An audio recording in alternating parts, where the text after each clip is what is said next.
Hello everyone. आज हम chapter 8 discuss करेंगे ग्रुप एंड रिंग का। ये आपका फोर्थ सेक्शन यहाँ से स्टार्ट हो रहा है 8 चैप्टर से। तो 8 चैप्टर में यूक्लिडियन रिंग पढ़ेंगे हम, प्रिंसिपल आइडियल डोमेन पढ़ेंगे। यूक्लिडियन रिंग को आप शॉर्ट में ईडी भी बोल देते हो, ठीक है। और प्रिंसिपल आइडियल डोमेन पीआईडी भी पढ़ेंगे। और डिविजिबिलिटी का कॉन्सेप्ट हम रिंग्स में कैसे यूज़ करते हैं उस चीज़ के बारे में बात करेंगे पहले, ठीक है। तो सबसे पहले हम चेक करते हैं, मतलब डेफिनेशन करते हैं कि डिविजिबिलिटी को कम्यूटेटिव रिंग में कैसे अप्लाई करते हैं। तो आर हमारे पास कोई भी कम्यूटेटिव रिंग है, उस रिंग के हमने दो एलिमेंट लिए। हम कह रहे हैं कि कोई नॉन ज़ीरो एलिमेंट ए है, वो डिवाइड कर रहा है बी को, ठीक है। या फिर कह सकते हैं A is a factor of B. तो कब होगा? If there exist C belongs to R, ध्यान रखना सी बिलोंग्स टू आर, यानी कि सेम रिंग से कोई सी आ रहा है, such that B equal to A C. कि बी को आप किस फॉर्म में लिख सकते हो? ए सी की फॉर्म में। तो बी को ए को बोला था वो बी का फैक्टर है, तो फैक्टर कब बनेगा? यानी कि वो ए कब डिवाइड करेगा बी को? जब सेम रिंग से कोई तीसरा एलिमेंट सी आए और हम उसको B equal to A C form में लिख दें। नेक्स्ट है कि ए डिवाइड बी हम कैसे लिख सकते हैं? अगर हम इसको इस टाइप से डिनोट कर सकते हैं, मतलब ए डिवाइड स्लैश बी, इस टाइप से लिखते हैं इसको, ठीक। आगे इसका एग्जांपल दिया होगा कि रिंग ऑफ इंटीजर में 2 डिवाइड करेगा 6 को, तो 6 को हम किस फॉर्म में लिख सकते हैं? 2 इंटू 3। तो हमें 3 मिल रहा है इंटीजर से, तो क्या कह सकते हैं हम कि 2 जो है वो डिवाइड कर रहा है 3 को। लेकिन 2 जो है वो 7 को डिवाइड नहीं करेगा रिंग ऑफ इंटीजर में, क्योंकि आपको यहाँ पे 7 इक्वल टू 2 इंटू में सम इंटीजर नहीं मिलेगा। हमें यहाँ पे बोला था ना कि जो सी आएगा वो इंटीजर से आना चाहिए। अब आपके पास यहाँ कोई ऐसा इंटीजर नहीं आ पाएगा कि जिसको आप 2 के साथ प्रोडक्ट करो और वो 7 दे दे। तो इसलिए रिंग ऑफ इंटीजर में 2 7 को डिवाइड नहीं करेगा। नेक्स्ट, अगर हम रिंग ऑफ रैशनल में बात करें तो यहाँ पे हम बोल सकते हैं कि जो 2 है वो डिवाइड करेगा 7 को, क्योंकि यहाँ पे आप यहाँ पे 7/2 ले लो, ठीक है। क्योंकि अब रैशनल से आना चाहिए, तो रैशनल से हम 7/2 ले सकते हैं। तो 2 इंटू 7/2 करने पे हमें क्या मिल रहा है? 7 मिल रहा है। तो according to definition condition hold हो रही है। तो हम क्या कह सकते हैं कि रैशनल्स में 2 डिवाइड करता है 7 को, ठीक है। अभी आपके पास कुछ रिमार्क दिए हुए हैं, बेसिक है बिल्कुल, जो डिविजिबिलिटी के यहाँ पहले पढ़ चुके हो, इनको एक बार रीड कर लेना जस्ट।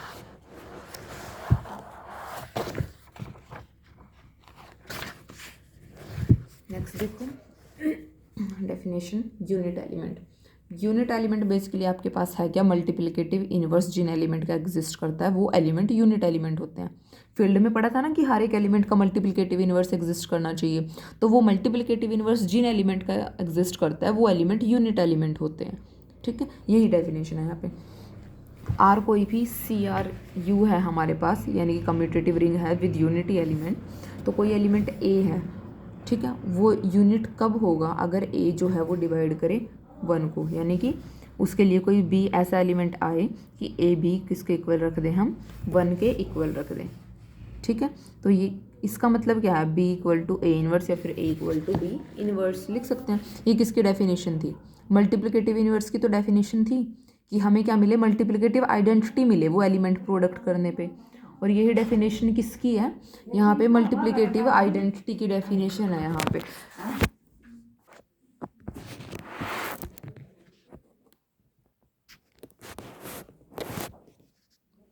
ठीक है, तो ये किसकी डेफिनेशन थी? हमारे पास मल्टीप्लिकेटिव इनवर्स की डेफिनेशन थी। तो यूनिट एलिमेंट वही होते हैं जिनका मल्टीप्लिकेटिव इनवर्स एग्जिस्ट करता है। ये इन्होंने नेक्स्ट लाइन में आपको लिख के दे भी दिया। 10 units of R those element of R which have multiplicative inverse. Remark देखो, फर्स्ट रिमार्क में हमें बोला गया कि यूनिट्स जो हैं वो एक से ज़्यादा हो सकती हैं किसी भी एलिमेंट की, लेकिन जो यूनिटी एलिमेंट होगा, ध्यान रखना दो सेम से वर्ड आ गए हमारे पास, एक यूनिट है एक यूनिटी है।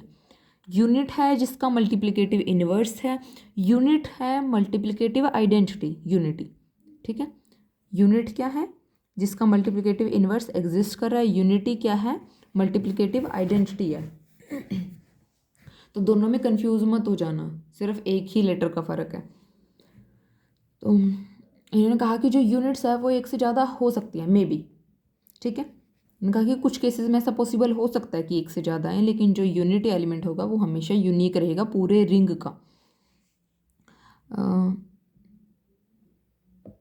सेकेंड पॉइंट में दिया है कि फील्ड के हर एलिमेंट के पास मल्टीप्लिकेटिव इन्वर्स होता है। ये हम काफ़ी थ्योरम में यूज़ भी कर चुके हैं और प्रूव भी कर चुके हैं कि फील्ड के हर एलिमेंट के पास मल्टीप्लिकेटिव इन्वर्स होता है। तो हम क्या कहेंगे कि every non zero element of field is a unit. ठीक है, नॉन जीरो एलिमेंट के पास होता है ना, जीरो के पास मल्टीप्लिकेटिव इन्वर्स नहीं होता, क्योंकि जीरो के लिए आपको ऐसा कोई भी एलिमेंट नहीं मिल सकता जो प्रोडक्ट करने पे 1 दे दे, तो जीरो के पास मल्टीप्लिकेटिव इन्वर्स नहीं होता। तो इसलिए हम ऐसा बोलते हैं that in field every non zero element has a multiplicative inverse, therefore every non zero element of a field is a unit. इस पे बेस थ्योरम देखो, if A is a unit of C R U, ठीक है, commutative ring with unity, then A inverse is also units in R. कि अगर हमारे पास ये दोनों थ्योरम अच्छे से याद कर लेना, क्योंकि इनका हम एज इट इज स्टेटमेंट को भी हम आगे यूज़ करेंगे। ठीक है, इनको तो पहले में हम क्या प्रूव करेंगे कि अगर कोई नंबर यूनिट है यानी कि उसका मल्टीप्लिकेटिव इन्वर्स एग्जिस्ट कर रहा है, तो अगर उसका एलिमेंट इन्वर्स वाला एलिमेंट लें तो वो भी मल्टीप्लिकेटिव इन्वर्स उसका भी एग्जिस्ट करेगा। कि ए अगर यूनिट है तो ए इन्वर्स भी यूनिट होगा। तो ए यूनिट है, ए यूनिट है तो बाय डेफिनेशन कोई ना कोई बी एग्जिस्ट कर रहा होगा, इस तरह से कि ए बी किसके इक्वल जाए, 1 के इक्वल जाए। तो यहाँ से आप क्या लिख सकते हो, B equal to A inverse, B की वैल्यू आ गई ए इनवर्स, अब वापस यहीं रख दो तो A inverse into A equal to 1 आ रहा है हमारे पास। तो हमारे पास इनवर्स की डेफिनेशन क्या थी कि उसके लिए हमें कोई दूसरा एलिमेंट मिले कि जो 1 दे दे। अब ए के लिए अगर ए इनवर्स मिल रहा है तो ए इनवर्स के लिए भी तो ए मिल रहा है, समझ रहे हो बात को। ए इनवर्स के लिए ए मिल रहा है तो ए के लिए ए इनवर्स मिल रहा है, तो यानी कि दोनों एक दूसरे का क्या है, मल्टीप्लिकेटिव इनवर्स है। तो ए इनवर्स का मल्टीप्लिकेटिव इनवर्स क्या बनेगा, ए बनेगा, तो ए इनवर्स क्या हो गया, यूनिट। नेक्स्ट देखो, product of 2 units A be also unit, यानी कि अगर ए और बी यूनिट है तो उनका जो प्रोडक्ट होगा वो भी यूनिट होगा, कि उसके पास भी मल्टीप्लिकेटिव इन्वर्स एग्जिस्ट करेगा। अब ए और बी यूनिट है तो कोई ना कोई इनके लिए सी डी आ रहे होंगे कि ए को सी से मल्टीप्लाई करे तो 1 मिले, बी को डी से मल्टीप्लाई करें तो 1 मिले। तो अगर हम इन दोनों का प्रोडक्ट कर दे बोथ साइड से तो क्या आएगा, A C into B D equal to 1। तो अब सी बी को इकट्ठा कर लिया। अब हमारे पास आर कैसा है, कम्यूटेटिव रिंग है, पहले ही लेके चले हैं, तो सी बी को क्या लिख सकते हो, बी सी लिख सकते हो, C B equal to B C होगा। ठीक है, क्योंकि ये क्या है, कम्यूटेटिव रिंग है तो इसको बी सी लिख दिया। तो अब A B into C D क्या आ गया, 1। तो यानी कि ए बी का इन्वर्स क्या बना, सी डी बना, प्रोडक्ट करने पे क्या मिला है, 1। तो ए बी क्या हो गया, unit.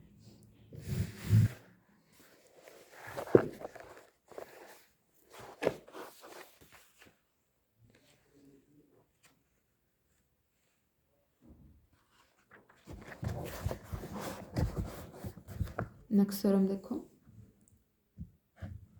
The set of all unit in a commutative ring with unity forms an abelian group with respect to multiplication. कि अगर हम सेट ऑफ ऑल यूनिट्स बनाए, यानी कि वो सारे एलिमेंट जिनका मल्टीप्लिकेटिव इन्वर्स एग्जिस्ट कर रहा है उनको एक सेट में रख दें, तो वो जो सेट क्या बनेगा, किसके, और वो सी आर यू है।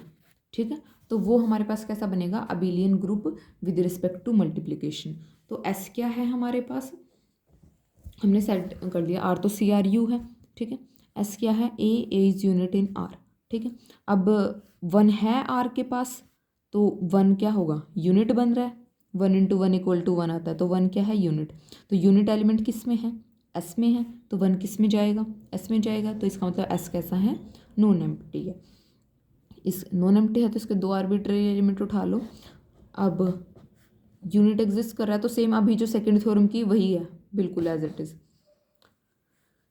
ए बी उसके कोई भी आर्बिट्रेरी एलिमेंट उठाए तो यहाँ से क्या हो जाएगा कि उनके लिए कोई ना कोई सी डी एग्जिस्ट कर रहे होंगे कि A C equal to 1 B D equal to 1, तो प्रोडक्ट कर दिया 1, यही सब कुछ कि ए बी को यूनिट शो किया जो अभी हमने लास्ट थ्योरम में किया। ठीक है, सेम वही है। तो ए बी क्या होंगे, यूनिट होंगे, अभी हमने प्रूव किया। तो अगर ए यूनिट है, बी यूनिट है, तो ए बी भी क्या है, यूनिट है। तो यानी कि अगर ए बी बिलोंग कर रहा है एस से तो ए बी भी किससे बिलोंग किया, एस से। ठीक है, तो ये क्या हो गया, closed with respect to multiplication. ठीक है, अब इसके 3 एलिमेंट उठाए तो अगर एस के हैं तो आर के होंगे, ठीक है। तो एसोसिएटिव को होल्ड कर रहे होंगे, ठीक है।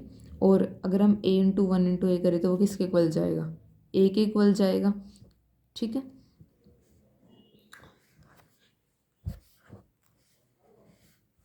और ए किसका एलिमेंट था, एस का था, तो ए को अगर हम 1 से करें, 1 को ए से करें तो वापस हमें क्या देता है, 1 देता है। और 1 अभी हमने बताया था कि एस में है, तो 1 इसकी क्या होगी, मल्टीप्लिकेटिव आइडेंटिटी होगी। ये मैंने प्रूव कर दिया किसके एलिमेंट के लिए भी मल्टीप्लिकेटिव आइडेंटिटी बन रहा है, तो मल्टीप्लिकेटिव आइडेंटिटी भी है उसके पास। अब ए कोई भी एस से बिलोंग कर रहा है तो वहाँ पे कोई ना कोई सी ऐसा एग्जिस्ट कर होगा जो ए सी इक्वल टू 1 दे रहा होगा, क्योंकि ए कैसा होगा, यूनिट होगा। तो ए सी अगर 1 है तो सी ए भी क्या होगा, 1, क्योंकि आर ये किसके एलिमेंट है, आर के, और आर कैसा है, कम्यूटेटिव है, ठीक है। तो सी भी कैसा हो गया, यूनिट हो गया। तो इसका मतलब सी किससे बिलोंग करेगा, एस से बिलोंग करेगा। तो A C equal to C A equal to क्या आया, 1। तो सी क्या हो गया, मल्टीप्लिकेटिव इन्वर्स हो गया ए का। तो यहाँ से हमारे पास क्या हो गया, अब अबिलियन ग्रुप दिखाना था विद रिस्पेक्ट टू मल्टीप्लिकेशन। तो उसके लिए क्या चाहिए होता है, यही तो चाहिए होता है कि मल्टीप्लिकेटिव आइडेंटिटी चाहिए, मल्टीप्लिकेटिव इन्वर्स चाहिए, एसोसिएटिव चाहिए, और अबिलियन के लिए कम्यूट करने चाहिए एलिमेंट, और क्लोज्ड होना चाहिए। तो हमारे पास ये सारी प्रॉपर्टीज़ होल्ड हो चुकी हैं, क्लोज्ड भी है, एसोसिएटिव भी है, मल्टीप्लिकेटिव आइडेंटिटी भी है, मल्टीप्लिकेटिव इन्वर्स भी है, और एलिमेंट कम्यूट भी कर रहे हैं, ठीक है। क्योंकि पहले कम्यूटेटिव से लिए हैं तो कम्यूट तो करेंगे ही। तो ये हमारे पास क्या बन गया, S form an abelian group with respect to multiplication. तो आज वाले में हम इतने ही करेंगे, बाकी के नेक्स्ट लेक्चर में डिस्कस करेंगे।